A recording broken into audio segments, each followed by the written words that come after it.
Hello বন্ধুরা, কেমন আছো সবাই? আশা করছি সবাই খুব ভালো আছো। তো দেখো, আবারও একটা ভিডিও নিয়ে তোমাদের সাথে শেয়ার করতে চলে এলাম। তো দেখো, আজকে হঠাৎ করে একটা কেকের অর্ডার পেয়েছি। সন্ধ্যাবেলা সবাই বসে গল্প করছে। পাশের বাড়ির ভাই রাত্রি 9টার সময় এসে হঠাৎ করে বলছে, দিদি আমার বৌদির বার্থডে, তো আমরা 12টার সময় বৌদিকে সারপ্রাইজ দেবো, তো তোমাকে এখন একটা কেক বানিয়ে দিতে হবে। তো কাস্টমার তো লক্ষ্মী, না করা যাবে না। তারপরে তাড়াতাড়ি করে গল্প টল্প বাদ দিয়ে বোন আর আমি দুজনে মিলে লেগে পড়লাম কাজে। বোন বললো, চল দুজনে মিলে করি, ফটাফট হয়ে যাবে।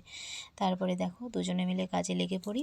আর কেকটা মোটামুটি আমাদের প্রায় হয়েও এসছে। আর খুব সিম্পলের মধ্যে রেখেছিলাম ডিজাইনটা।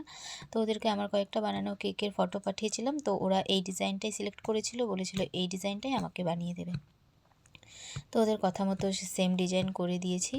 তো এই হলো আমার আজকের ভিডিও। তো ভিডিওটা ভালো লাগলে অবশ্যই লাইক কমেন্ট শেয়ার করো। দেখা হচ্ছে আবারও অন্য কোনো ভিডিওতে। টাটা।